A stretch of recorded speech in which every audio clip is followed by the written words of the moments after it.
to call the meeting to order and begin with the Pledge of Allegiance.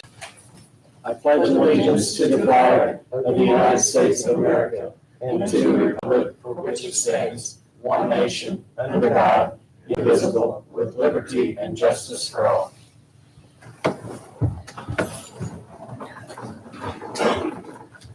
First item is approval of the agenda as presented. Is there any additions, corrections, changes? I don't have any. Entertain a motion to accept the agenda as presented. I make a motion. I second that. We have a motion and a second. All those in favor? Aye. Aye. First item we have is Sarah Houndstein. Here. Yep. Please come up here.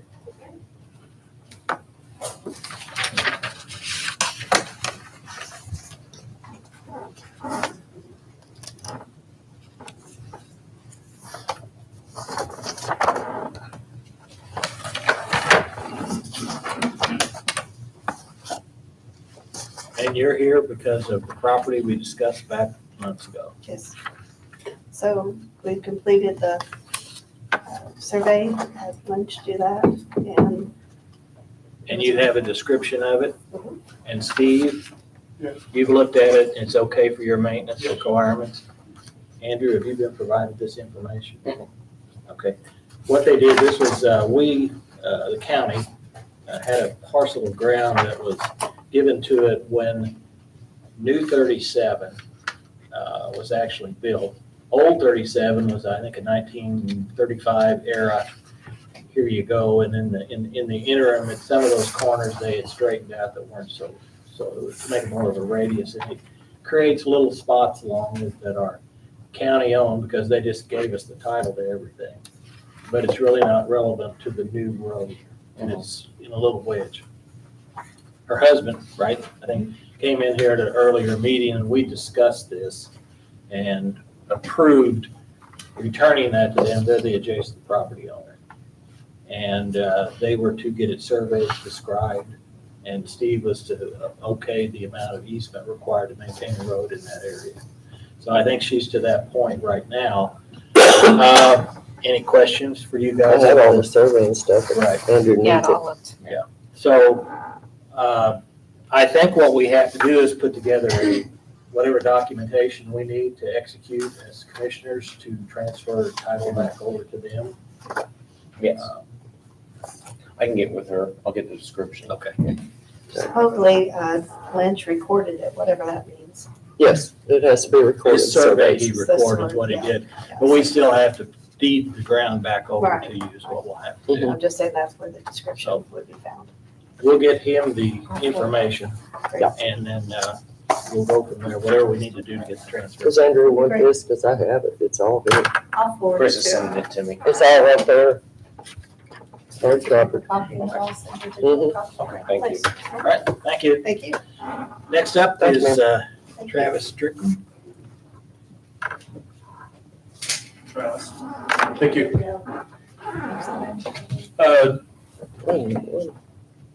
Let me talk or? Have at it. Oh, okay. That's what you're here Yeah, for. no. So I'm Travis Strickland. I am the live production manager at Farbest Farms based out of Jasper, Indiana. We produce turkeys for the state of Indiana and the Illinois and Kentucky. For those of you, I'll just give you a real quick summary. I go under the umbrella of Farbest Foods. So we have Farbest Foods, which is our plant in Huntingburg. We have Farbest Foods, which is our plant in Vincennes. Farms, which I'm at, is in Jasper. Our corporate office is in Jasper. Then we have JFS Milling, which is in DuBois. We have a feed mill, and we have a feed mill in Bruceville, Indiana. We produce roughly 17 million turkeys a year annually. We're the fourth largest turkey company in the United States, and it's all based right here in southern Indiana, which is really cool. A lot of revenue comes into our state from what we do. Getting down to your level, at the county level, we have 5 farms in Perry County. We have 4 of them that are in Clark Township and 1 of them that is in Oil Township, I believe, if I got it off of the mapping right.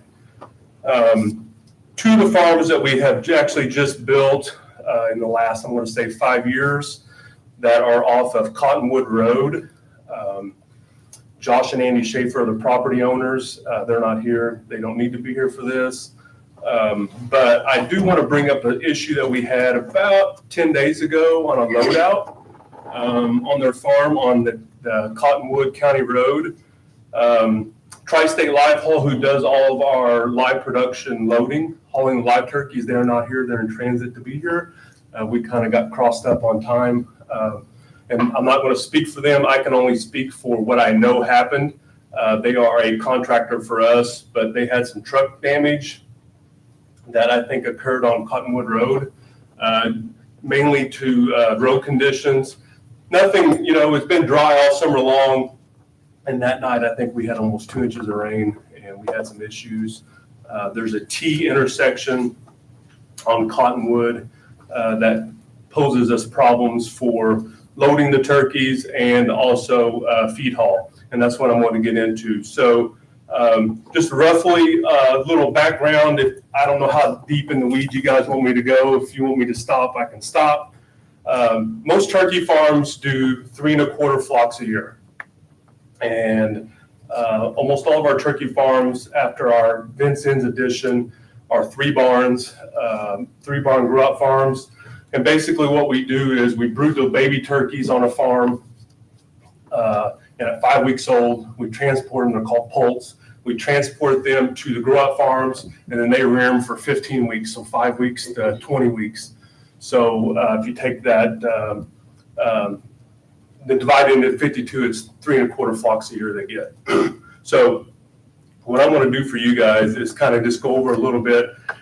And I know this gets to be sensitive because this is not the first meeting I've done like this on the amount of truck traffic. And this is all done by semis. There's no more straight trucks, no more little trucks anymore. Just to kind of give you a reference. So at 5 weeks old, when we move the turkeys to the farm, there's around 20 semi trucks that go to that farm. This is just one farm.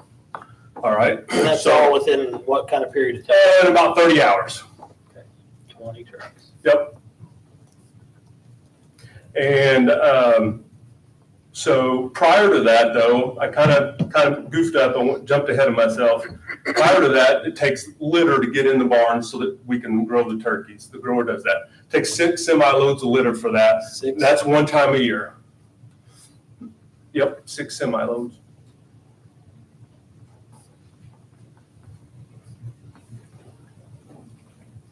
That's for 1 year. Yep, that's for 1 year. And then, so we got the 20 pult trucks that haul the turkeys on. So we haul about 4,500 at a time. And a farm that I'm describing gets around 28,000 turkeys. So just to kind of give you a reference on what's going on with that. So we move them at 5 weeks old to the farm. That's 20 truckloads, and we try to do that within a day, day and a half. That's where the 30 hours comes in. Next is feed delivery, feed trucks. So all of our feed is hauled on semis, 50,000 pounds. We haul legal load limits. For that, from 5 weeks to 20 weeks, that 15-week period, this is where it starts getting, it's 143 feed trucks. And this is just for one farm, everybody, just so everybody, because we got 5 farms in northern Perry County. So Consisting of 3 buildings. most of them have 3. Everything we build today has 3 buildings. Okay. Yep. This particular instance we're talking about, they have 2 of these. They're on 2 different sites, and I'll get into that a little later on. So 143 feed trucks over that time period. As far as for the year, over the 12-month period, I'm sorry. And then live loading, which they're not here, but I know what that number is, and I'll speak for them. That's 78 trucks, and that's in basically a 30-hour period too. That's to load out the turkeys, and that's over a year. So 78 trucks per year. per year. Okay, so I'm getting a little confused here. You told me first 6 trucks for the litter for the year. Yep. 20 trucks in the 30-hour period to deliver the turkeys at the beginning. Nope, that's for the year. That's for I'm the sorry. year. Everything I'm quoting is for the year, Okay. and we'll break it. And if you want it broken down, basically you can do it by 3 1/4. Yeah, okay. Everything's by 3 1/4. So 78 live loading trucks to move the turkeys out, And we do that usually in a night and a half as well. And that's kind of what got us in trouble the other night on this. It rained that day and the road kind of just turned to mush. I think it's a big clay knob that turns into, it's got a sandstone outcrop and it turns into a mess. And then the next factor to that is the manure. I'm just guesstimating 42 semi-loads of manure come off that farm a year. And then that's the whole life cycle of the turkey. So just, and if you add all those up, and I have that, that's 289 trucks, semi-trucks in a year. And this particular instance has 2 of those farms, so that's 578 trucks a year. And take that divided by 365, so that's a truck and a half a day. That's on that farm and on that road, a semi-truck a day and a half. This is just on one farm, correct? They have 2 farms. 2 farms. But yeah, it's in the same, But I know there's 5 farms in yeah, Northern Prairie County. that's right. Yep. I think there's 2 that access that road. Two that use that road. Yeah. So it's 289 for one of those 2. Yeah. So I reached out to my group and asked them, you know, what can we do or what can be done? And I know this group in here has done us tremendous amount of favors for adverse weather conditions, whether it's snow and ice, rain events, storms and all that. So I want to commend the highway department and all that because that helps us tremendously. Everybody knows that we do everything basically at night. We load all the turkeys at night. We move them very early in the morning. The feed is 24 hours a day, everything else. So I want to first of all say that and commend all that because I know there's been nights where we've called highway superintendents and say, hey, can you help us out? And they will. And I appreciate that very much. So in all the counties we work with, it seems like we're very well received, and that's very nice because sometimes animal ag production doesn't get received well on what we do. But I appreciate that. So we had the instance on loading the turkeys. The live turkeys loaded. The trucks going empty weren't the issue that night. It was coming out loaded. There was, like I said, the ground was pumping real bad, maybe, and then with the sandstone outcropping was making it very difficult to navigate. So the road itself was pumping. Yeah, the road itself, it's at the very, I didn't know you guys had a screen. I would have brought some pictures, but it's there's an outcropping on the hill on Cottonwood. It's basically the trucks have to come to a T off of 145 and they turn right.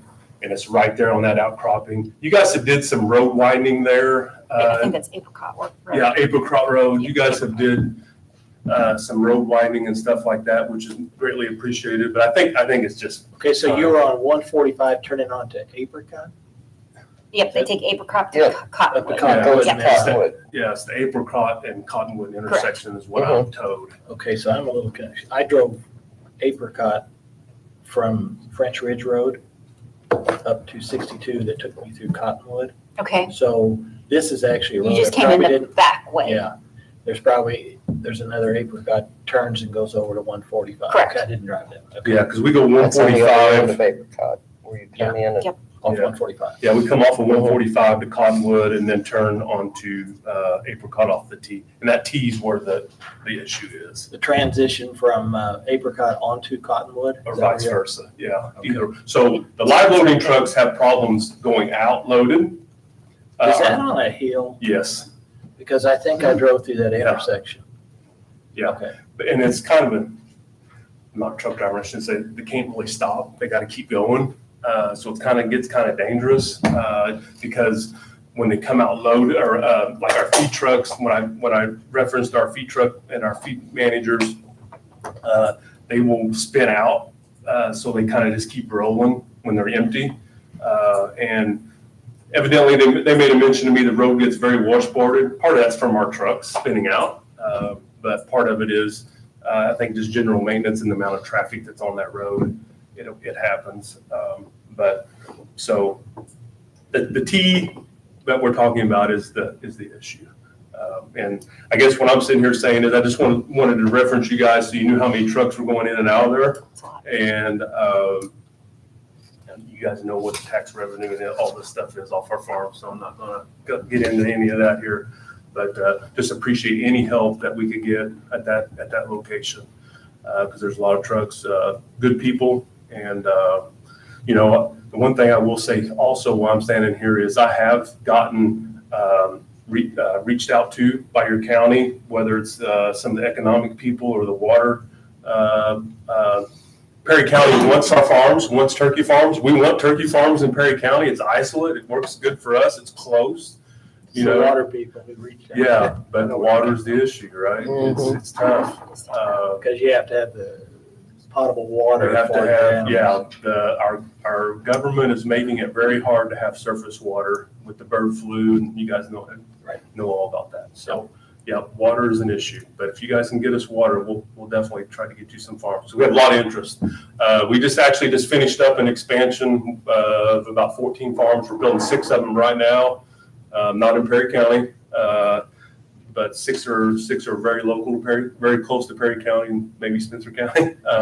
But the rest of them are up in Davis and Martin County. So other than that hill intersection. That's it. That's the biggest, What about where your other farms are? Is there any problems? I haven't heard, so one of them is very, very remote. That's the one that's in kind of right on the line. They don't say too much. It's on a dead end road. Is that Balls? Yeah.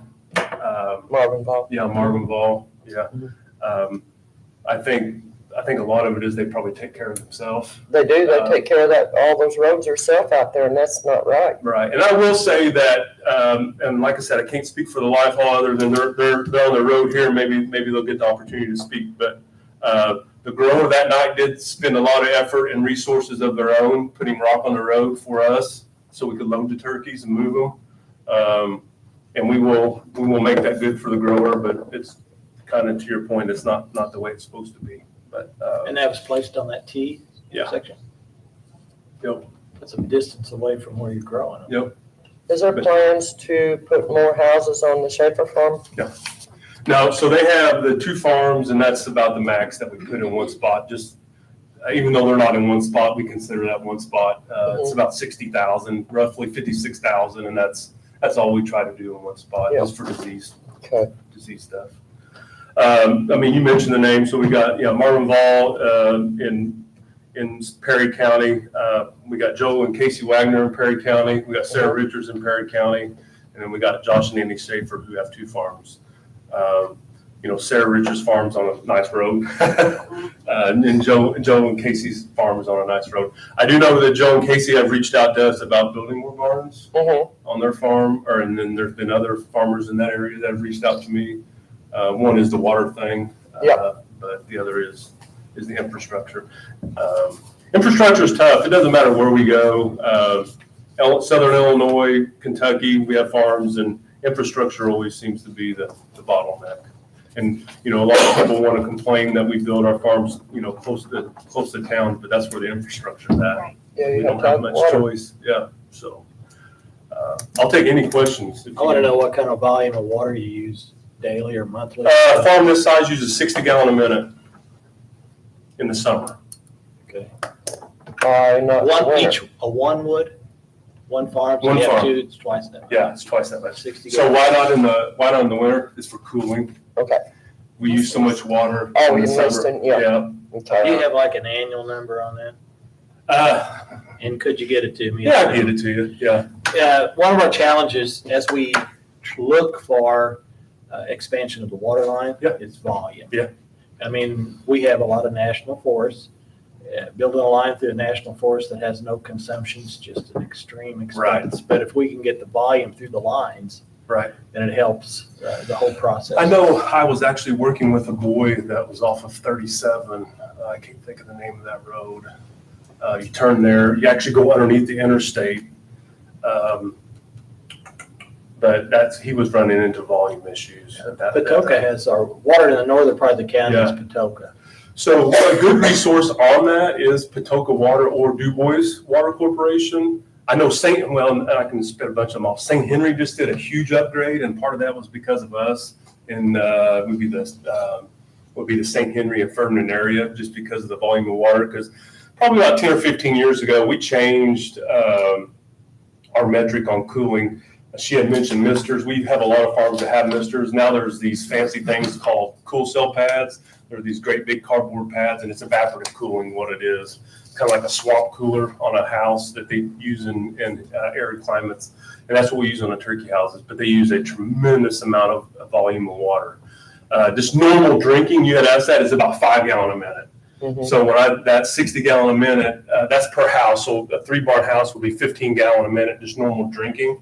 So the rest of that is cool. 280 Yeah, and it's only for a short window. or 240. Yeah, that's a short window, because they run basically from 8 in the morning to 8 at night when the sun's up and humidity. Okay. But yeah, I can get that. Is your email online? Is it out there? Okay. It's really simple. Commissioner 1, 2, and 3 Okay. at Perry County. I can Google it. Yeah. No, I'll do that. So that Yep. gets all 3 of us. Nope. Anything else for me? Thank you. Yep. Thank you. Appreciate it. I work for your company. My Oh, really? career lasted 3.5 hours. Oh, yeah? Yeah, that's a turkey farm. Oh, yeah. I've been there 28 years, so I'm a little longer than 3.5 hours. Mine lasted 3.5 hours. Hopefully it was a good 3.5 hour It experience. wasn't. Jonathan, you're up next. Good morning, everybody. Good morning. For the record, Jonathan Blake, RJL Solutions, serving as the county's LEO.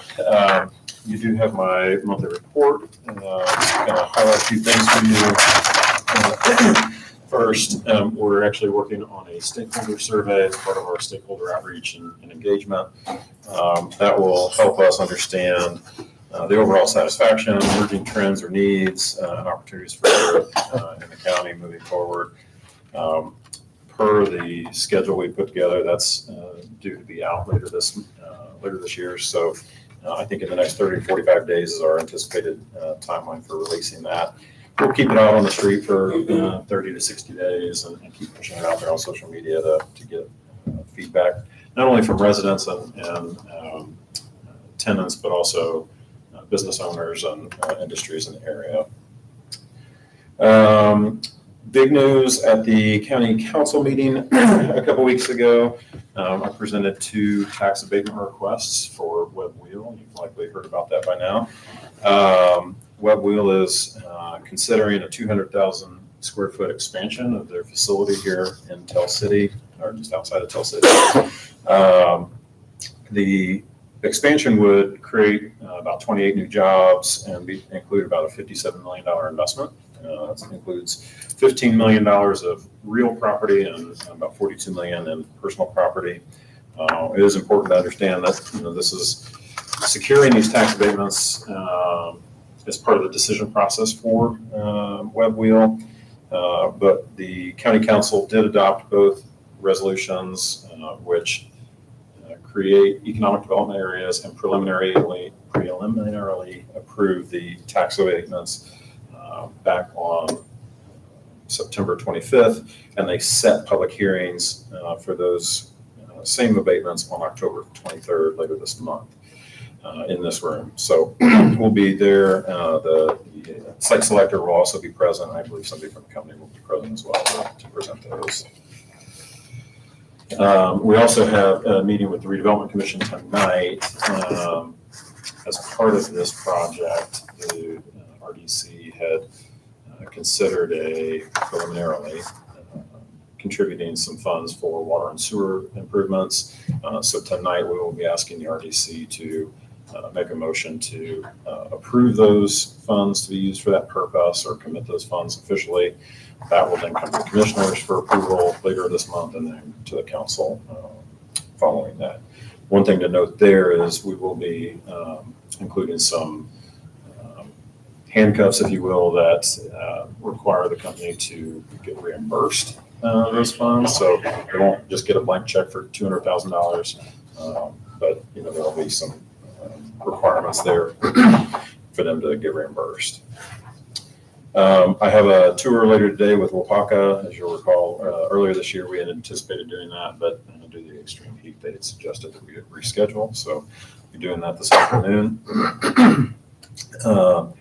We've submitted a couple projects or a couple properties for some recent IEC projects. One was Project Revive which would be about a $75 to $200 million capital improvement or capital investment, and approximately 50 jobs. They only need 5 to 25 acres. This project is, they call it a unsorted waste to high-value materials transition type use. So really collecting things like graphite, carbon, hydrogen, and metals. So it's somewhat of a transfer station that would use this material for other purposes. It's important to recognize that, we're not locked into this opportunity. If we decide as a community that, hey, this really isn't what we want for Perry County, we can, always back out of that. But in order to continue those conversations is, really start to get information about the company, understand what their investment would be, what it would mean to surrounding property owners and to the community as a whole. We needed to at least submit for that preliminarily. So more information on that will be forthcoming once we start getting information from the state. So nothing firm or committed there. Two final updates. One, we're recommending later this month, I'll be recommending the county council consider a policy on tax abatements. So establishing guidelines and guardrails, if you will, for the consideration of tax abatements. So, we wouldn't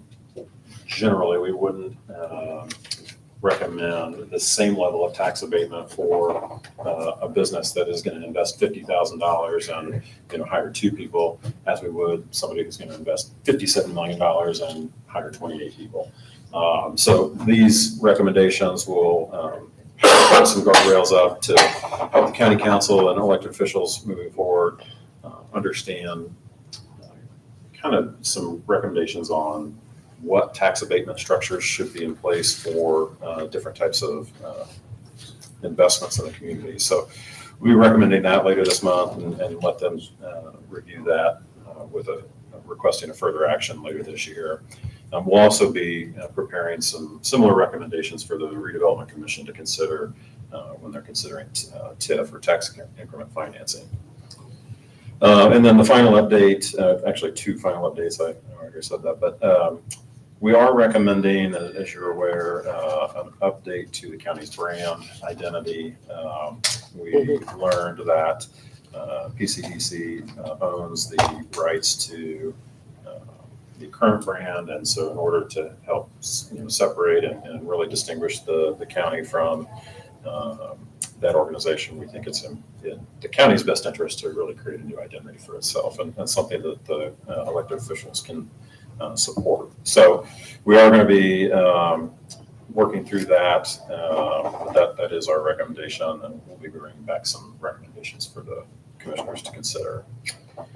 And then the final note, we worked with the Derby Association Derby Community Association to submit a grant to T-Mobile for their park infrastructure, park enhancements. We should be hearing something from that grant in the next, I would say, 30 to 45 days. But that would be something that, that community can really use to help. I think they want to buy some new park play equipment, maybe some new play surfacing, and a couple of other amenities as well. So It's a beautiful area there. Yes. They It is. really take I really pride. enjoyed that area. Yeah, they take a lot of pride in it. yeah, right there along the river is beautiful. So with that, I'd be happy to answer any questions. Jonathan, can you send me a copy of that? Because I Yep. didn't receive a copy of that for minutes. Yep. Thank you very much. Thank you. We didn't receive. Thank you, John. Just till Thank you for what all you do. Next one up is Greg Hendershot with some good news, I'm sure. Every time we see you, it's, I need. Well, my need this time is for you guys to look at replacing that HVAC up there at the building where I'm at. I think you all have copies. They said you was gonna have a really busy schedule today, so I tried to prepare everything for you. I hope I did it right, so you could just look at it. Frederick Sheet Metal, I think, is who we have a contract with that services that unit. I got a phone call one day last week, I think it was a Monday or a Tuesday, and they asked me to come up there, and they said that that unit was old, that it was thrown out, I think he said it was 1,000 parts per million carbon dioxide, which he said was high. Mhm. And he said that unit inside needed to be replaced. And I said, well, what about the outside condensing unit stuff? He says, well, that looks like it's okay. I says, well, so just give me a price on replacing the inside unit and then also replacing everything with a more efficient, like a 97%, I think is what they did, a 97% efficiency unit. So you have both those there. I called Valley Supply, have them come up and do the same thing, and you'll see their paperwork attached there as well. And he did, I asked him about the 1,000 parts per minute. He said, yep, that's high. So both of them were in agreement on that. Would that fall under the building maintenance, Randy? My question is, have we got any money up there? in Well, that I was building? actually gonna bring that up. I just messaged Kimberly, my accounts payable deputy, because we got a $1,400 invoice last week. Do you remember what that was for? Do you know what I'm talking about? I told her to bring it to me, and we only had like 500 left from that seeded additional appropriation. So I don't have enough funds to even pay that, and that ends up, I forgot about that. Is there any, you don't know what the $1,400 is even for? I just asked her to bring it. I can't remember. She brought it to me last And then, Monday. the other side, is there any building maintenance appropriated for that structure? No. Yes, we have separate, Use a separate line item. I just don't know if there's, I don't know what money is in there. Because that's the purpose of it. We don't get a lot of invoices for that, or they're usually just really small we things. have that- five, we start the year with 5,000 appropriated for it, because we do, or no, 25, we do 15, 10, 5, and 5, is that right? 10, 5, and 5, 10, 5, and 5, That sounds about right. 10, 5, and Seems like most 5. of my expenses are on this building. Yeah, and I know the 10,000's gone, and then we moved to seed it, but this is on that. That's for here. There's not a lot of building maintenance on that building. I mean, Yeah, I'm it's- just curious, because usually I would assume there would be an appropriation. There's a line item for it. I just don't know what money's in there. Yep, I can look and see how much we have left. Kimberly, can you let me know how much is left in the South Annex building appropriation for maintenance? So, how much, I mean, it's for a whole HVAC system, so it's Well, it gonna be, depends on which way you want to go. Yeah. If you want to keep the outside unit, you can. Do you know the age of the outside unit? No, but it don't look nearly as old as the inside. So it's So I probably been think- replaced. Yes, at some point, Yeah. but that inside piece looks like it's been there Probably original, that's gas. I mean, that's typical, so it's probably in the 30-year range. since 2015, and that looks like to me it's the original equipment. Are these estimates for the whole unit or just for the inside unit? They're both ways. You got Okay. 80% efficiency, and then you got 97% efficiency. Okay. So what's creating your CO2 is the gas. Obviously, they've got a little leak inside the Yeah, lines. Inside the unit somewhere, the exchange, the heat exchanger, and you're getting some of the gas fumes back inside. being shut into the. And my thoughts on this here is that if the air conditioner's working fine, we just replace the gas unit. That's Yeah, the inside. Yeah. And And you have options there. what I would do is, it's probably being as old as it, if it's original, it's probably an 80, which probably means it has a standing pilot light. And I think it'd probably be, if we get another 30 years out of it, we'd probably be smart to get a 97 efficiency. And when we replace it. Yeah, because of the gas bill. Yeah, it impacts it. If we're gonna Yes, it does. own it for a period of time, it costs a little more, but I think we'll get our money back In in the long run. you would. gas savings. Yeah. So Valley Supply is cheaper, but do we have a maintenance contract with Frederick?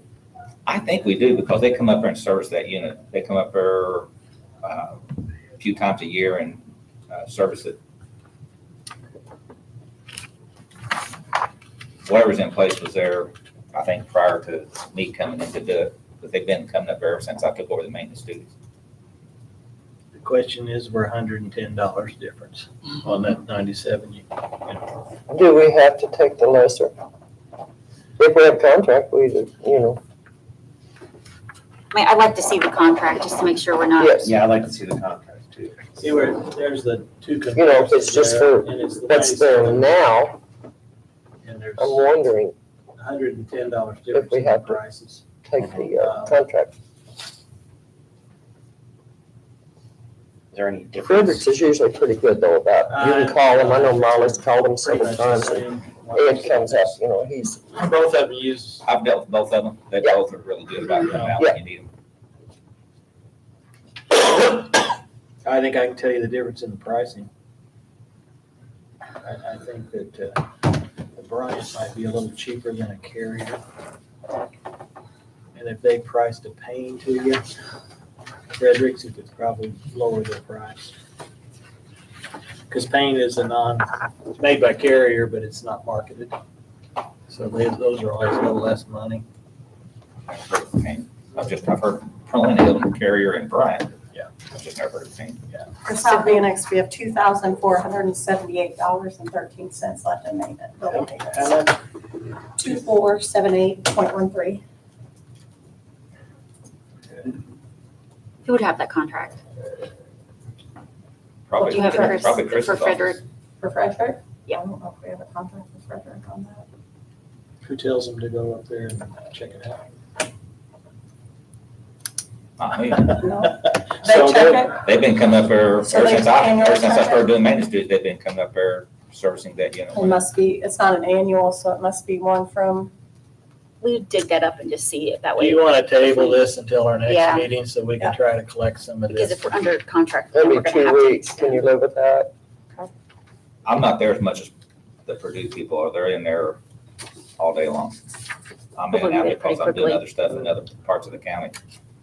We can always meet It's separately only too. going to create a CO2 issue if they start heating.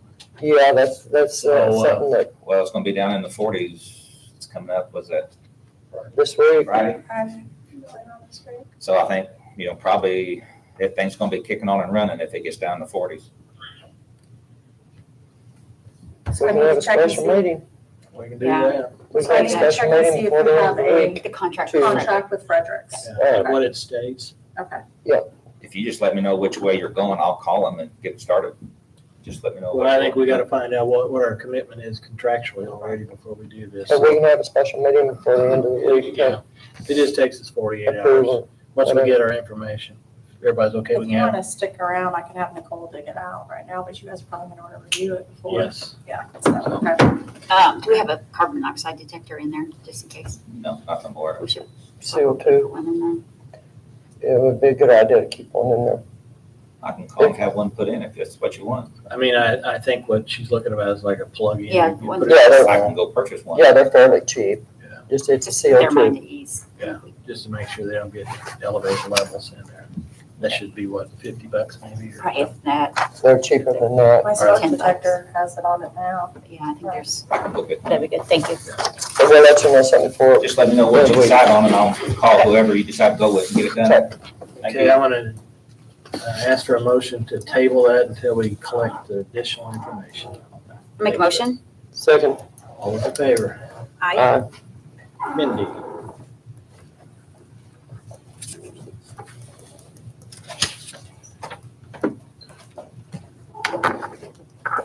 I'm just here. I sent everything to Andrew. He reviewed it, no questions, so I just need for you to approve it and sign off on this so I can get it to the DLGF. Currently, I don't know whether you're aware, I am soliciting just different ideas from these overflight places. And I've got 3 of them right now. I got response back, just got one yesterday, or today, this morning. The last one, they fly it, it has software that actually you can click on the building, it tells you the square footage. And then it shows you all the buildings that they identified. Then if you do a comparison, it shows from the previous flight to the current flight, what's new, what's addition, what's removed, all by color code. And the one guy provided pricing at about, I don't want to really say that, but probably a third as to what they're quoting. So I know it's May. I would like to go ahead and get a little more information as these guys come along to see exactly how that would work. But if you price the flyover, because we currently use the state flyover for free, which doesn't happen but every 5 years. This is included in our quote. The flyover is, Annually, well, you can, yeah, the annual cost, and I was in French Lick and I talked to a couple of the different people that's involved in that, and a bigger county than ours was paying in the neighborhood between 40 and 50,000. We got a quote a little higher than that, but the other two have not even talked price yet, but I'm trying to get some kind of pricing from them. this is the thing. This is my office. You should be talking to me, not anybody else. Well, I would have thought you'd take the initiative to take. Well, I have taken the Okay. initiative. So what have you done as far as all? I mean, I have looked into pictometry for years and we can afford it. So that's why I've done what I've done. So it's strictly an affordable issue? So if we could get a pictometry and save money, you'd be okay with that? No. Okay. I mean, I feel like I should have input in it. I don't feel like you should be making decisions that pertain to my office. No disrespect, but show me a little respect. It's my office. I've been doing it for 23 years. I think I know what I'm doing. So you're saying that this system that's been utilized for I don't know how many years with the guy in the pickup truck is the most efficient, effective I'm not method? saying that. I'm saying it's the most efficient that we could afford. That's what I'm saying. Is that I've looked into this, and with the current staff that I have, I don't have the capabilities. And if I don't have the tools and the capability to do the assessment side, the counties, there won't be any tax billing. So I need the tools to be able to run my office to the best of my ability. So it's not even worth talking to these people? I didn't say it wasn't. I'm just saying that I've looked into it multiple times, and for what this contract is and what that would cost to do exactly what we're doing was not affordable. Do you have any current data that you could share with us? What I looked at for pictometry, it was $45,000 a year to do an annual flyover. Okay. And then you have to have the software, which there's no telling what that is right now. But I'm thinking, I don't know this because I haven't got that deep into it. I think we can utilize our current GIS system with layers added to it that are restricted. But the current GIS system uses the state flyover map, Correct. which happens every 5 years. So we would be losing a lot of assessed value if we utilized a map that's 5 years old versus somebody that's actually there seeing it. Okay, I think that maybe we don't really understand because an oblique flyover will occur, if we want to have it flown every year, it'll be on our layer separately At And our it- cost. at our cost. So $45,000 times 4 would put you at $180,000. But that doesn't include And the that's- software No, I think. for we my system to adapt to that. Because currently they have those maps downloaded on a laptop that they color code, yes, everything's complete, or no, it's not, and flag it. We don't have that software. We don't have that. So that would be an additional cost. Then that's what we need to discover, because I think that's part of what their offering is. Not necessarily the fly, but then there's an additional cost. But flying the county, when we, on that firm right there, visits the county one time in 4 years, I think we shouldn't be flying the county every year, because that's 100%. So we could adopt something a little less than flying every day, every year, because that system's one every 4 years. So that's where I think we can have some potential cost savings. It's worth exploring. If we And- have a good permit system, we catch those in between the Porter review. The problem with the permit system is right now, the utilities have started not installing anything unless it has a permit. But those who have a permit have a structure that utilize existing utilities. Unless we are driving people or doing something within the county on a constant basis, we'll not pick it up.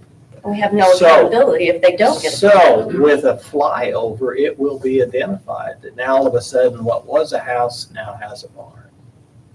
And that will be whatever the regular occurring flyover will amount to.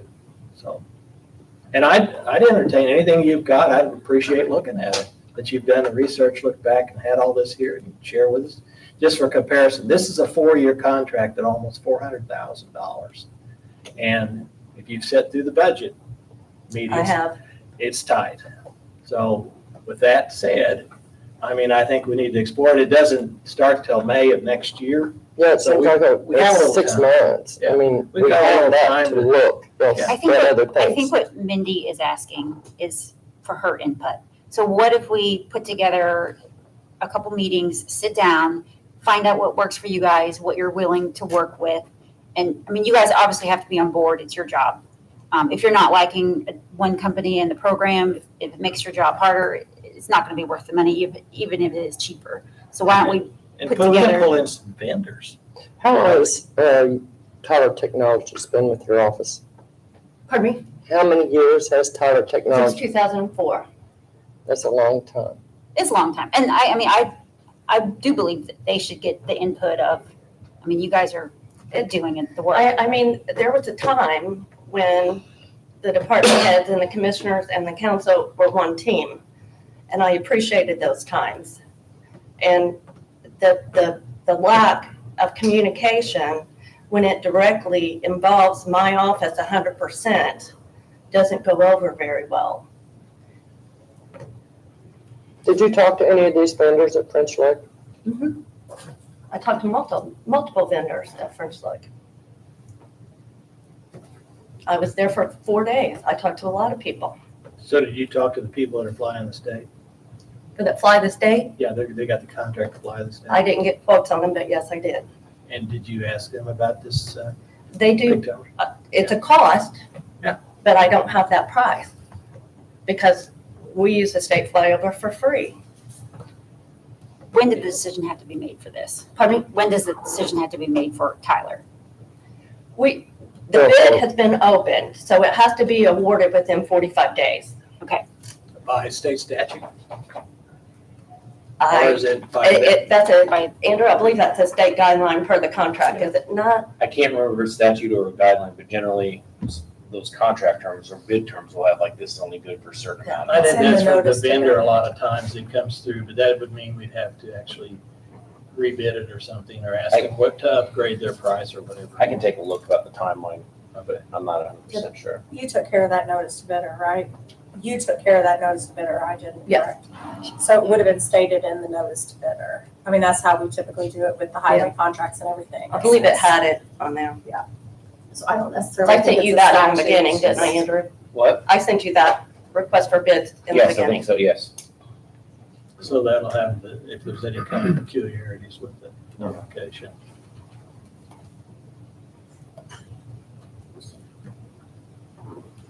But I believe, I mean, this is my opinion, so if you guys have a different idea, I just think we owe it to the taxpayers here and to. Can we quickly get those vendors in here with some pricing? I don't know, you can always ask.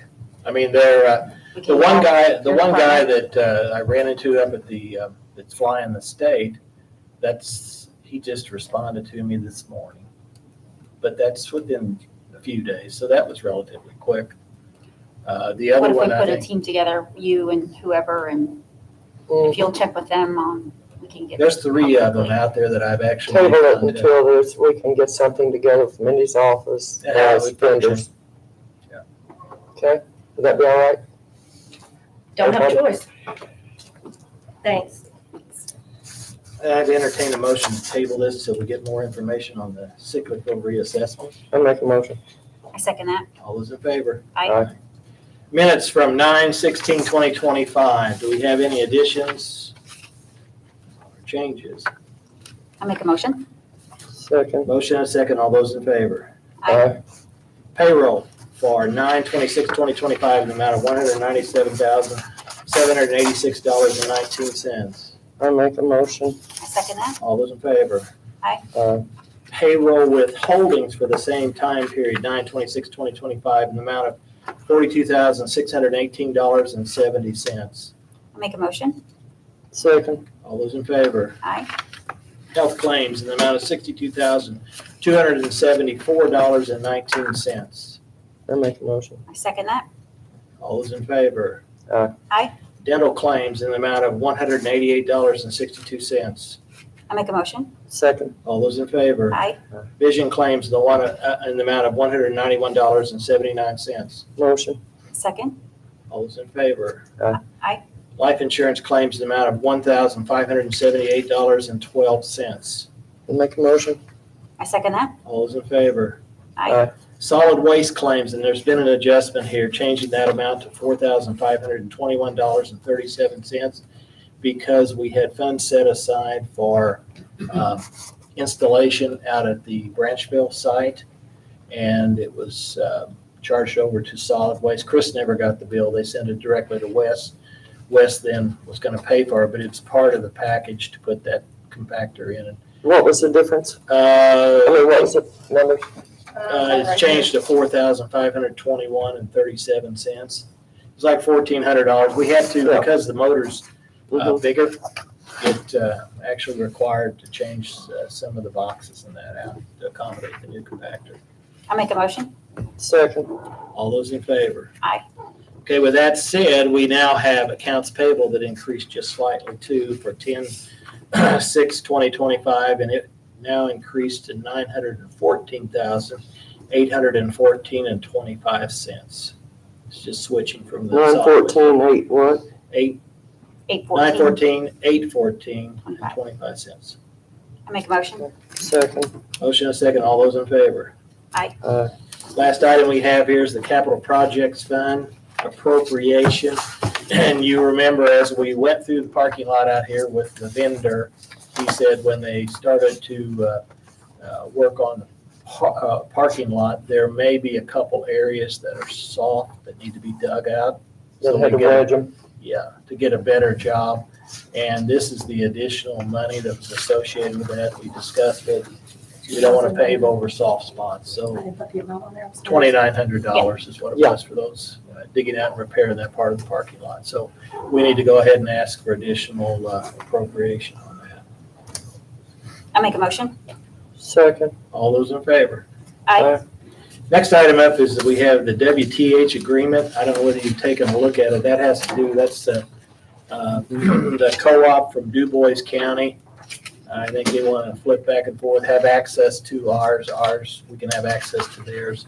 Some of the areas that, probably more so in the northern part of the county, would be beneficial to both them and us, some into Du Bois County. So there's no money involved with this, the way I understand it. It's just granting them access. Is that for a year? I think so. We do several of these. We do it with Antro. They utilize the GIS system, and then they plot all their water lines on there as an example. Yeah. And How that works. co-ops would do something similar to that. That way it's very helpful for them when they track their lines and that as far as repairs. So when will that agreement start and end? Is it the first of the year or? Probably as soon as they get it going here, I imagine. I mean, it'd be a matter that, I think the GIS guy has to do the last, for both Okay. layers. It allows starts them to when we get sign. started on the project. Right. Whenever we do, there's no dates or anything Yeah. listed on here. This is once the parties have signed. Yeah, it's just basically, there's no dates or anything, just allowing them to do that. I make a motion. Second. They have a motion and a second. All those are in favor. Aye. Next item up is the RES invoice, and I think that might have slipped through the crack. Yes, this is actually from, I got an email from RES on a past due invoice, from I think it was January. January. Yeah, an amount of about $4,000. So, And this is a contractual amount, if you remember, for monitoring the work in the area of the foundry. When they put the road in, and they have got a contract they monitor for maybe 5 or 6 years. And this is just another portion on that we have to pay. And it's paid out of the bond proceeds on that project is where it comes from.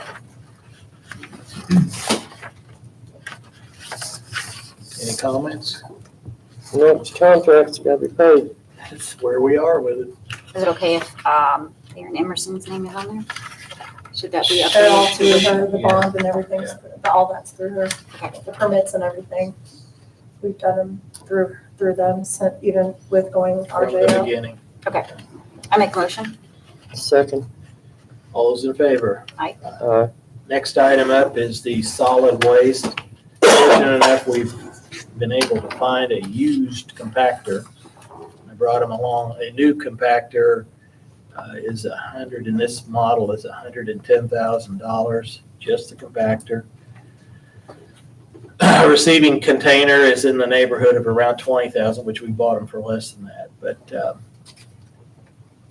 the unit we found has limited use to it. It's used, and the total for a receiver and the compactor is 45,000 plus 4,000 to install it. Mr. Bit Counting, Yes. And this will take Candleton. Right now, they use open tops, uncompacted containers, and wasteful. costing us a fortune. Yep. We have money set aside for this project, so it's not gonna impact anything else. So what I'd like to do is get approval on this and get him started. Will that get rid of all of the open top at Counting? It should. A auger compactor should be able to take the big items, furniture and that, and grind them. Okay, because I can't see having an auger and an open top sitting there. Right. Because It should, them open tops are a waste of money. right. You just can't get them Mm-mm. compacted, and and every trip costs us, so This is coming out of the general ARP, or the ARPA. that's where it comes from. I make a motion to approve. Second, We have a motion and a second for purchase of the compactor. All those in favor? Aye. Aye. Aye, 3-0. River's Edge, building maintenance. Molly just showed up, so she's gonna have. no Molly been here. She has? You didn't see her. I just noticed her then. That's good. Because I need something. So we have 3 AC handlers at the shelter. One went out earlier this year. We replaced it. One of the other ones went out this past week. And it just all of a sudden quit cooling. Mhm. So Frederick's services the animal shelter. I called him, he came out, looked at it, and said it was done. All 3 of these units, when the first one went out, I was advised that all 3 of these units are reaching end of life. I'm pretty sure that they were installed when the shelter was built. So we're coming on 20 years, I'm thinking, that the age of these. When I had Fredericks out to look at this particular unit and then give me a quote, the 3rd unit that's not broke yet kicked on.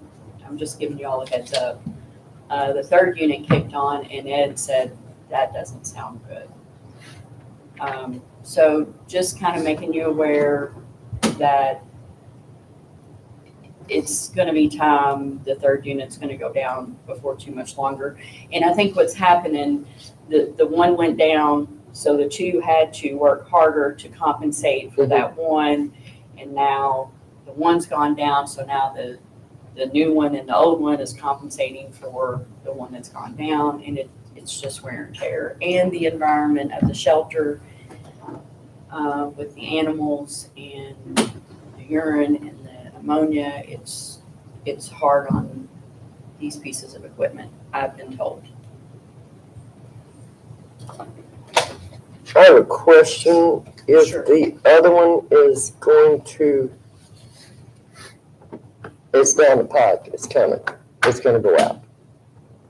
If we were to, That's what Ed told me. if we were to go ahead and replace both of them, could we get a different number here?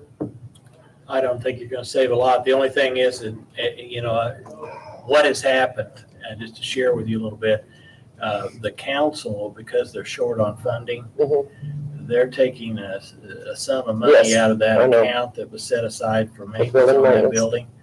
Now, if the renter continues to rent it, Mhm. we will have additional funds going into that, and it might make it a little more comfortable for us at a later date when the third one does fail Okay, to actually pay for it, because I think if we entertain that today, I'm not sure with what the council's taking out of it. how much is in that fund, Chris? I'm looking it up right now. Well, it has Is to be that- done. Let me ask you, is that for sure that that's going to happen still? Budget adoption isn't until Thursday, so nothing's final, but I don't know. I don't know how they're gonna take it out of there. I think I that's. mean, the- that's something Line at that the we, end. when we first started, You're gonna have we to, were planning for this in advance. And we still have 2 AC units Mhm. and we still have a boiler. I couldn't voice that at the council budget meeting. But this is my fear of what's gonna happen is the council is now going to wipe that restricted fund out. And these things are gonna go down. I don't think it's gonna wipe it out. not completely, but I think it's gonna take a large sum of it. There's 80-something There's thousand. 80,542. And I think what they take out, 60, 60. so that leaves 20. Currently. If we pay, Yeah. At the end of One that of these. contract, you can read on the bottom, it states for animal services. well, I think, yeah. Mhm. But I think that's what they're saying, they're funding the animal services through that fund. So, I mean, that becomes, they're the ones that's in charge of the purse. Right, So, I don't think they do it unless they legally could. Well, I mean, then when these other things go out, then they're gonna have to figure out how they're going to. It's not a comfortable year next year. No, it's not a comfortable No. year. I mean, I get that we're all facing cuts, as I am too, so. I'm just trying to make everyone aware of the equipment, the age, and the cost. Because it is an uncomfortable year, and we're, Well, we do need to go ahead and get this fixed. Get it replaced. Fredericks is the lower bid. I make a motion to approve the Fredericks. Second, We have a motion and a second to accept the bid from Frederick Sheet Metal. All those in favor? aye. The first 2 seconds, sorry, I didn't. Thank you. Okay. We'll get one done. Thanks, Mom. that's one, we'll take care of the other one. Thank And you. this has to be paid. It'll work out, Molly. Yes, That it will. fund The that was there. non-reverting. Yes. Molly, when it's done, they're probably gonna invoice you, just send that on to me. Okay. Because I won't pay it till it's done. Next item up, contractors for gravel roads, and I'm assuming your guys are back, so I think this needs to be an active conversation among us because you're the ones that have had some issues with the roads and that. And, okay, Pam, I'm sure this is yours. Is this Northern Perry County Roads and Yes. contractors? Do you want to put that all as a? Put, So, I Tri-State think Law it's- Hall. Open kind of discussion on that. Steve, could you come up, please? And kind of give us a little background on the county, what goes on out there, and just to initiate the.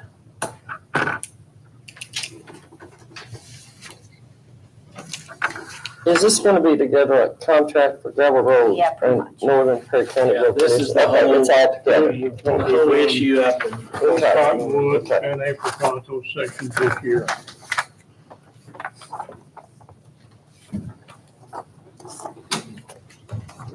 I've got the total in the back on Cottonwood, we put 200 ton of rock, I think it was,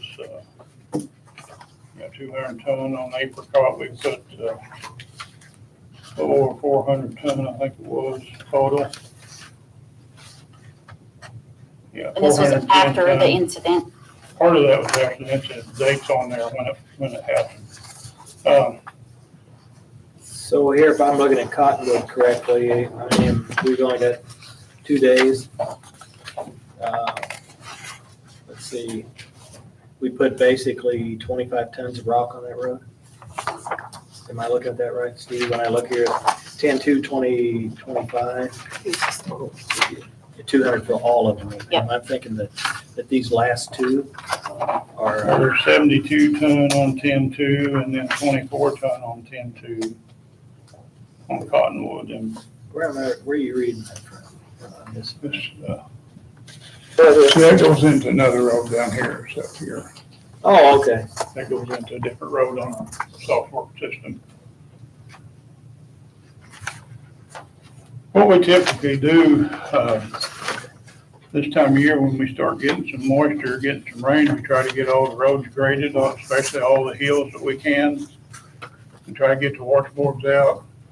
And if you don't have some moisture in it when you grade it, then you let the washboards really bad.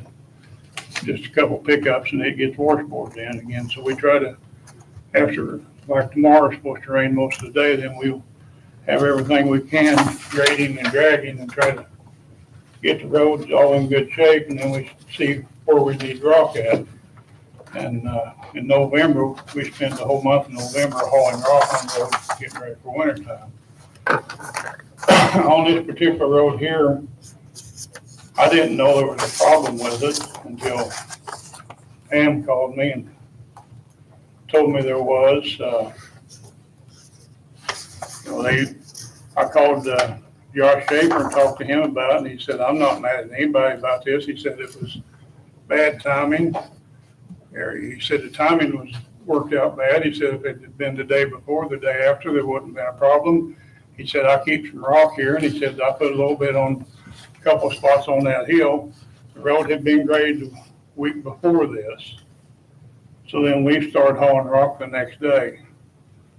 And now we rocked it.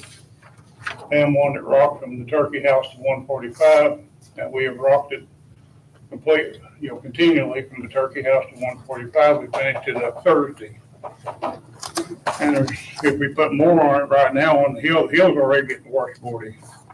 And they're gonna try to grade it after tomorrow, or if depending on how much it rains tomorrow, maybe we can start grading tomorrow. But, we're trying to maintain it. I didn't know when they were bringing, I didn't know they were bringing turkeys in, when or nothing else about it.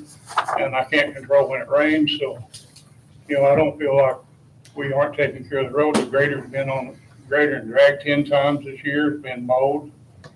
And the intersection, this gentleman mentioned something about the intersection, that's the first I'd ever heard about that intersection needing anything done. Did you say maybe 10 years ago they? Yeah, just come up. Come on up, you guys are active in this here. What we're truly looking for is a solution. We do appreciate your investment in our county, and we recognize it's a business and you need to be able to, do the things that keep you making money, because as soon as you start losing money, you find new locations. But if we don't know, that's, Yeah, I appreciate you guys, everything you do for Perry County, but I can't fix something I don't know about. come on up.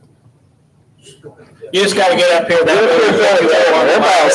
People can't hear you. People actually watch these meetings Just and they want to state be your able to name. hear what you say.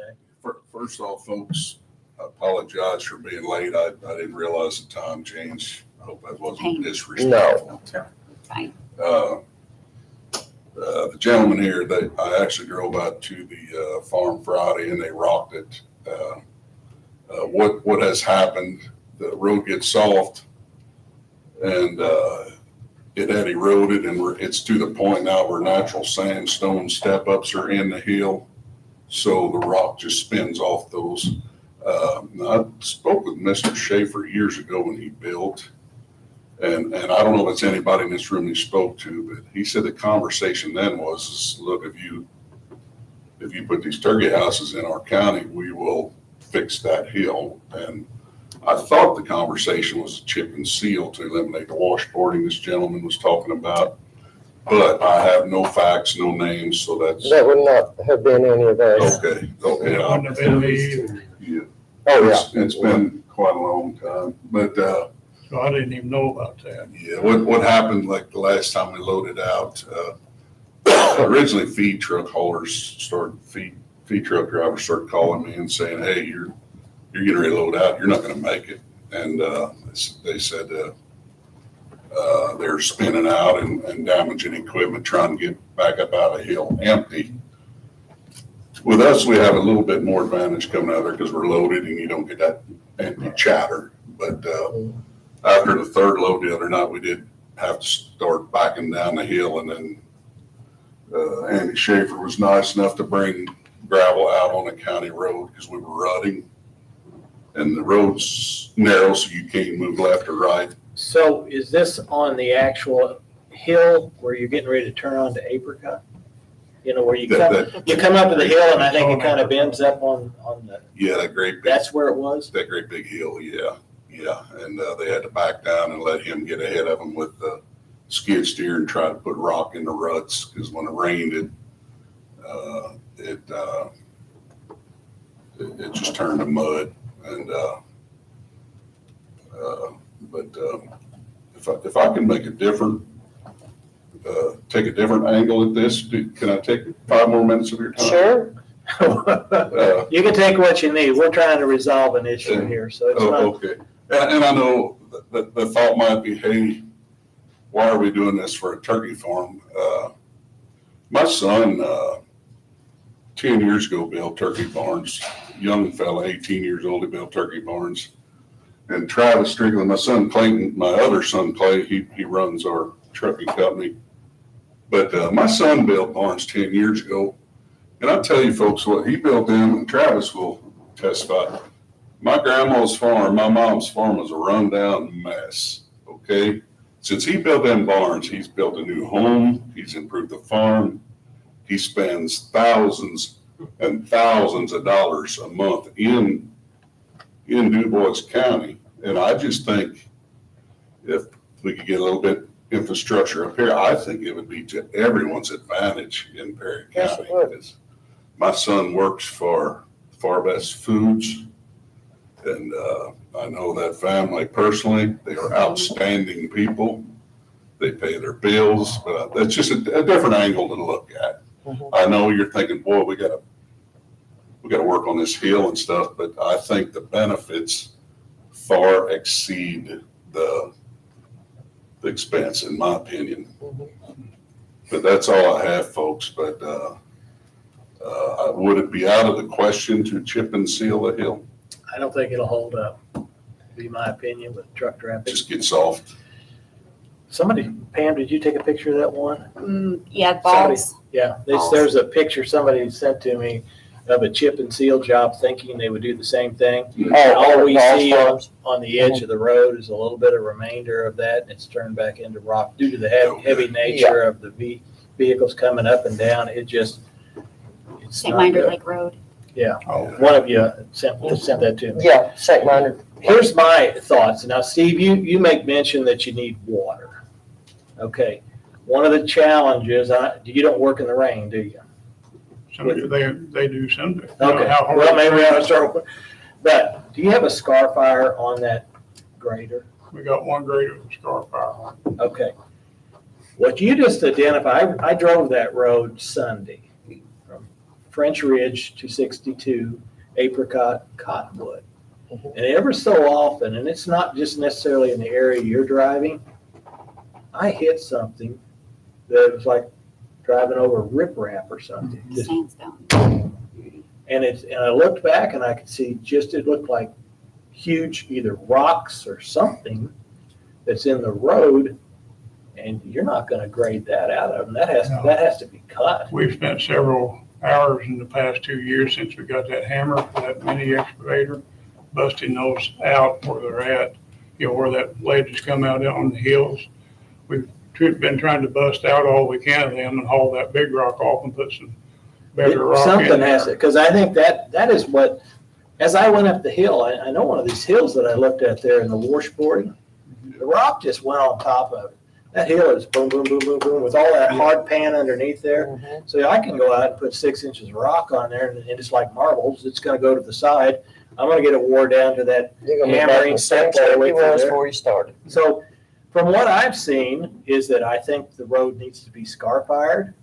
Then it needs to have rock put in there with the new soils that are cut up. And then, do we own a roller? Yes, we got sheep Okay. foot roller.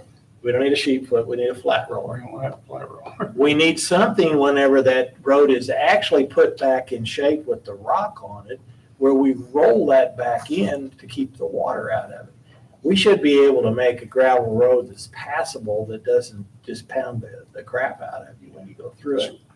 So that, I think, and I'm looking through the whole road, in numerous areas, some areas are okay, and that's basically a single lane road. It's not a wide road at all. But there's areas in there that are just underneath are just excessively rough. And I can see why the neighbors complain. They go, what a road. You put rock on it, but that's not solving the problem. Then the next thing I question, should we get us a water truck? Because right now, with working 4 days a week, if it don't rain at the right time to do the right thing, and then your crews, whether they're there or they're not there, you're struggling with timing. We got too many gravel Some roads. counties run a water truck behind the grader. Get it in there so we get that moisture we need. And the second thing, Becky brought this up a couple weeks ago to me, is there some kind of Chemical. dust chemical? And I looked up calcium carbide, I believe, that they'll mix that in with the water whenever they actually incorporate that, and then you roll the rock, and then it actually it pulls moisture out of the air to keep it Holds the some. moisture Yeah. in the road. So then one of the most objectionable things that I see on these gravel roads is the poor guy sitting on his front porch, and he can't hardly breathe every time a car came past. So this will help correct that too. They So- use this out west a lot where it's really dry, It's used for dust control also. dust control. It's a combination. It causes to bind, and it also, you can control the dust with it. And I'm thinking, that's more, I would like to explore some of these things, because we've got 40 240 some mile gravel. of gravel roads in this county. Yeah. And everybody each one of us have had complaints about doing something with our gravel roads. I mean, Yeah, they're just, that would be a step forward, is to start with the dust control. I think the first thing we're gonna have to do is we're gonna have to scarify and get all those hard spots out of it. Then we're gonna have to add rock to it. We're gonna have to have moisture on it. We're gonna have to roll it flat. And then when we finish it off, you need to put dust control on it to help keep it together. Because I think if you could actually go up a hill and you're not spinning all the gravel out because it's actually tight, it will help you. Now, on your hill out there, we may have to identify for not only you or someone, if we have to, we asphalt those hills. I mean, I don't know how, it's similar to what's going on down here in Troy right now. The state came in, the foundry hauls iron out to the Troy stoplight, and as they come down that hill, the truck brakes. Boom, boom, boom. And it just turned that into a washboard there, simply because it's not one truck, it's a continuation, and the volumes of truck that we identified in this area are substantial. So it's gonna continue. This is a liquid calcium chloride and magnesium chloride, is what this is. So, It's the chemical, and you put it in your water trucks and go re-roads. so I think, I don't know what we're gonna get involved in and cost in some of these things, but I'm, whether we can rent them, whether we can get somebody else to apply them. Again, I think this is something we need to explore. I don't know the cost of it. I don't know who, I have to check, do a little research and see who even sells this. There's a whole bunch of different things out there, and we just need to look at positives, negatives with each one of it to see how this can be addressed. Yeah, If it's we can just, find the money, we'd be glad, if you guys can find us some money, we'd be glad to try. well, I think we owe it to the people living here to correct the situation. And Absolutely. these folks have invested in our county, and that's what we So they've want. been farming since 2019. They've been battling this since 2019. And I know you're aware. I know I'm aware. I know these people are aware. I think what they want and what I want is a plan. Like, we can sit here and talk all day, and you can make bunch of excuses and we don't have the money, we don't do this, but if we don't have a plan, we're still back in 2019. Because we're not making anything I see a couple happen. things going on here. Okay. They have a schedule when you're gonna go get your birds, when you take your birds, when the feed goes. Steve don't know that. Could we coordinate where you I call? talked to Josh Schaefer, sorry to interrupt you. Oh, I it's talked to Josh Schaefer, and I asked him, I said, how much notice do you have on this? And he said, 2 weeks. And I said, would you mind? Would it be a problem if you let me know when this is gonna happen so we can take a look at the road and try to make sure it's in the best shape we can get it in? He said, I'd be glad to. That's great, but would you ask any other business to do that? Well, when Blooms was out there, when Al and Austin I was mean, we gravel, they can't did really, it. we can't ask, I mean, I can't read minds. I can't control the weather. I can't no, read but we minds. can fix the road to make sure that way they don't have to call us every 2 weeks prior. It needs to be done and done correctly, so nobody has to give prior notice for traveling on a Perry County road. And what I would like to actually attempt to do, however we do this, whether we purchase, rent, or whatever, try to rehabilitate a county road by scarp ironing. I'd like to see a minimum of 3 inches of rock put on it. Once it's once it's ripped up, to incorporate back into the soils, get those hard spots out, get it shaped, compacted, and some type of a binding agent put on that. And whether we do, one section of it or whatever, maybe there are areas, a good test area. But let's see if that actually helps that road. And then Pam's plan is valid. We can take it the next step forward and get these roads in condition. What do we have to do? I'm sorry, I thought you was done. That's all right. It's Sir,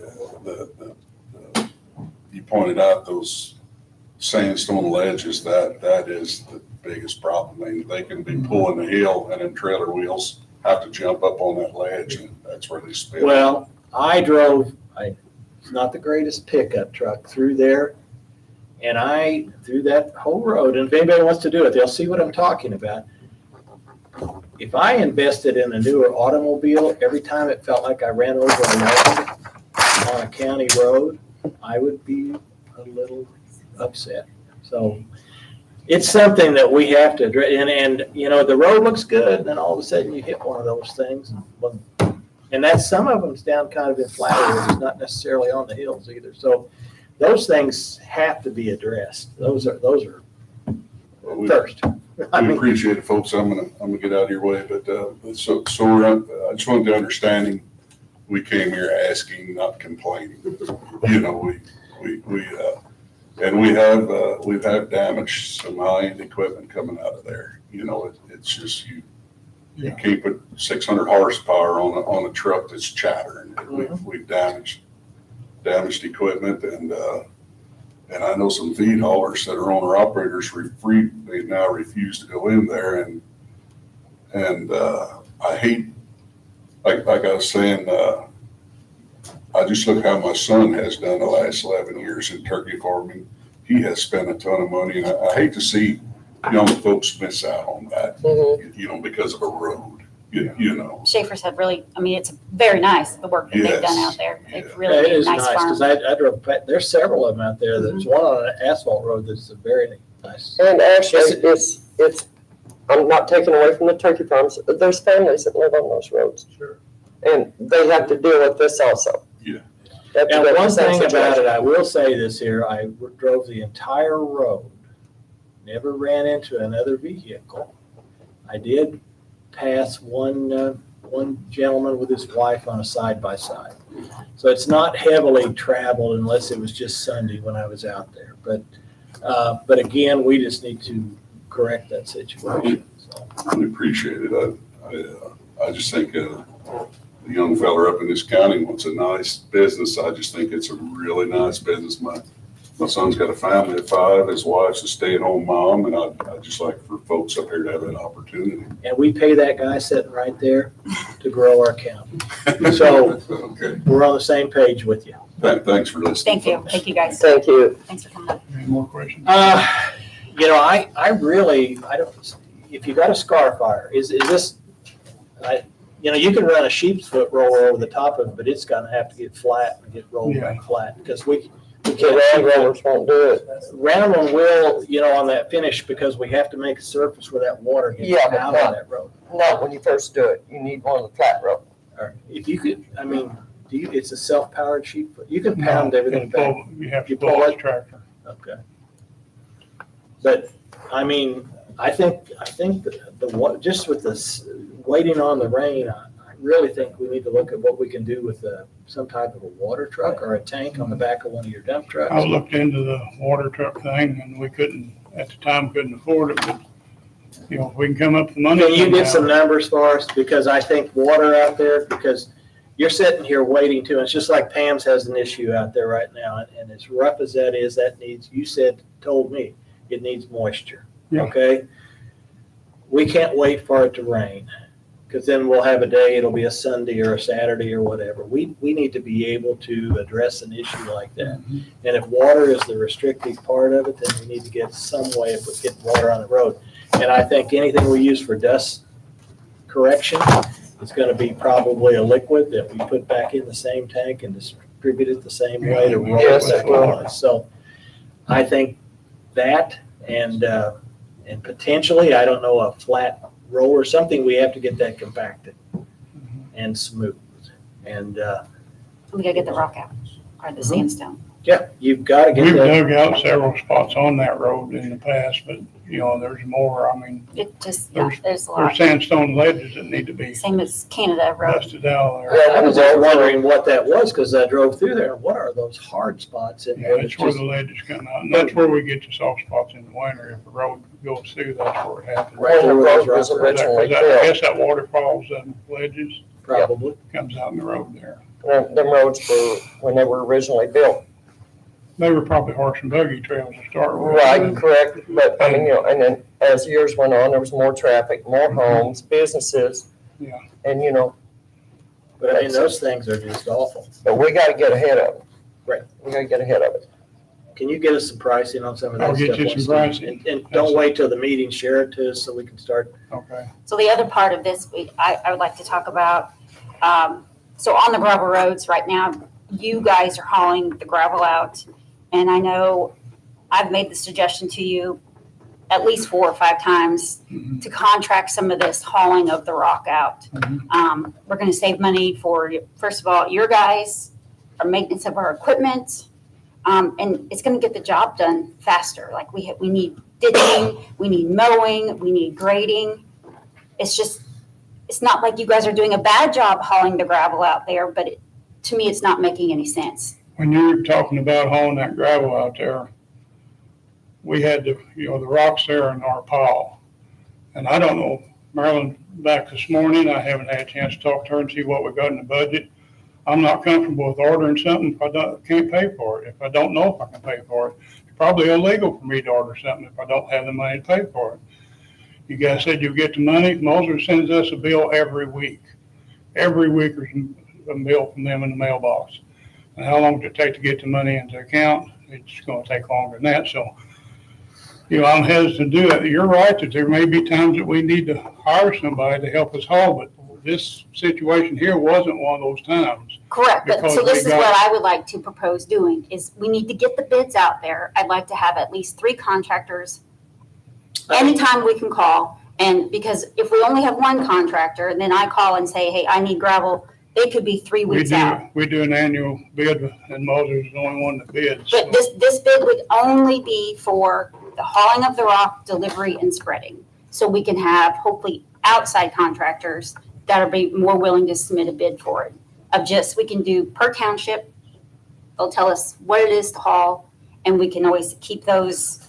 I mean, if you have an emergency, if we have an emergency, something like this come up. But I think if we just award that to one company, then we're kind of stuck, because if Yeah, I they're, wish more people bid on it. and Does the rock come out of the trust quarry? me, I will get some people to bid on it. I think we got 2 prices, right?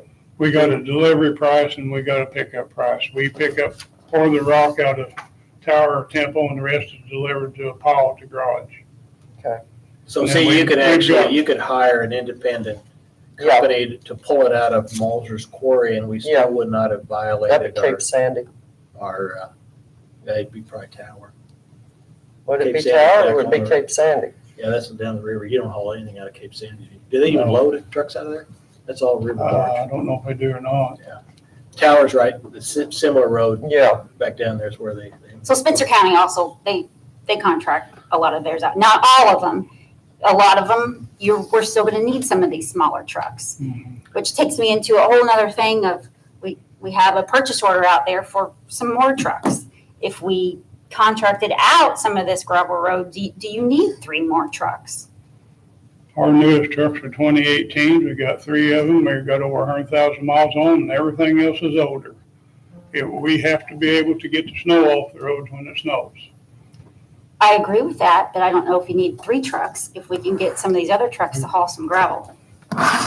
We've got 247 miles of roads to Correct, that maintain. still don't have gravel on it right now, Well, and they haven't for probably 10 there's years. gravel on them. It's in the road base. If we get a chance to grade them, we can bring that rock back up and pull it in So from if the you guys sides. can grade and other person deliver gravel, wouldn't that make more sense? If we got our own trucks and the rocks are in our pile, it depends on the situation. We have All I'm trucks. saying, what we're doing is not working. These guys are a perfect example of why they're here. What we're doing is not working. Maybe if the road was properly maintained and not neglected, we would have never had this problem. And my question is there any other contractors out here with graders, with equipment to bust the roads up that we could contract somebody to do grading on our roads? I don't know whether any. We could possibly do that, but I know it's the money issue, but I'm just saying if it's not available, it's one thing, but to Pam's point, she just wants to move it along. yeah, I understand that. Buy your limited equipment or whatever, or time or whatever. I mean, is that not maybe an alternate that we could find? That's If we have a contractor that says, okay, you come out, what we want you to do is get all the apples out of the roads on Apricot Road, and we want that cut, graded, watered, whatever. If it's out here and we can just contract a road to somebody and let them do it, I have no idea what the cost would be, but if that resource is available, what I don't know I that can it. check, I can find out. I would like to make a statement. Last 2 weeks, 6 of the 8 days we worked on FEMA. 2 of the days FEMA inspectors were there. We got community crossings opened up first. I'm trying to get that put in. We're working on our next cycle of bridge inspection. There is, RFPs are due tomorrow. I hope these gentlemen here brought me the 3rd one today that we have to have. And, the FEMA paperwork's unbelievable. We got CDL physicals, not physicals, I have to do checks on everybody's CDL. There's just a whole lot of stuff going on. There has to be a FEMA report submitted November the 1st. There's a lot of things that I've got timelines on, and, I'm really busy out there. I don't know. So wouldn't it be helpful to have outside companies come in It's to not help? helpful when I'm getting micromanaged to the point that I am now. It's not helping me. I can't do my job. If somebody's calling me and telling me do this and do that, when I can do it on my schedule. It'd be a learning curve, but I think we need to make a motion to put the bids out there for the contractors to haul gravel on these roads. You guys can come up with money. I'm good with that. Because first we gotta get the bids. We have to get companies to bid, He try to envision like a per mile or something like like that. per mile and then per Like so township. much for a load, How and then much, so much per how mile big in you addition. I want it? don't enjoy not getting along with people. I make an effort to work with everybody. I don't think we're saying nobody's not getting along. The problem is the roads are neglected and they need work. We can Well, just I don't- constantly argue all day, but the I fact can is look we at have to this get and them I don't fixed. think they're neglected, but You we got don't? different opinion. Would we you got guys think different the road is opinions on neglected? Don't get them involved in this, Pam. I mean, I drive the roads every day. The roads are neglected. Every day. Anyway, I'd like to make a motion to bid out the contractors for the gravel roads. It's not saying we have to use them every day. It can help us get caught up on this in emergency situations. We have a motion to advertise for, I guess, basically trucking is what you're looking for? Trucking, somebody to Yeah. deliver, haul, and then spread the rock. This is not on a day-to-day basis, though, correct? Not on a day-to-day basis. Who's going to decide that? I think we could easily assign roads. Of course, we have to be careful of the bigger trucks. Some of the roads we have to use the I'm the smaller highway trucks on. superintendent. I've been appointed head of the highway department. I've been there going on 48 years. Are you guys going to assign this, or am I going to assign? Am I going to be I would able love to to do be able my to work job? with you to do this. Pardon? I think we could work as a team. The four of us could easily sit down and name what roads can be hauled on. Okay. Would you be willing to do that, Yes. Steve? Yes, I would. Well, I think, If it's the four of us, I'm great with that. okay, and the next thing, in the interim period of time, it'll take us a little while to advertise, come up with this here.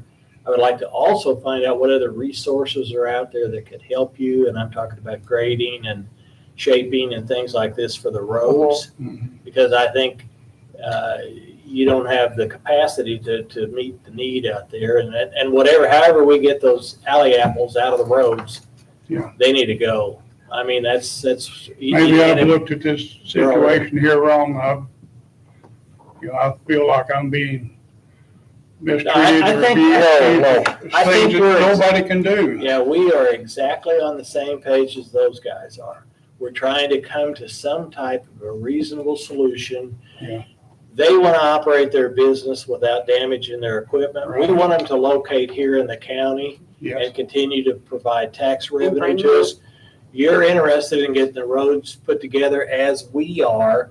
So as a group, we want the same end goals. We want quality roads that everybody's not aggravated. Pam, unfortunately, I drive on asphalt roads nearly every day, very seldom on a gravel road. She drives down a road that I drove down on Sunday, and she gets aggravated every time she drives it. And if I was driving that same gravel road every Sunday that I drove, I would too, because I don't know which one of those I realize levels I'm I'm gonna hit. very passionate about Northern Perry County. I realize that. But I have to look at as superintendent as the whole county and the traffic counts, like you said. I know that, I didn't have any Right. traffic at the same time. I mean, I think we can get those roads in a condition. We don't have the money to pave them all, which would be great.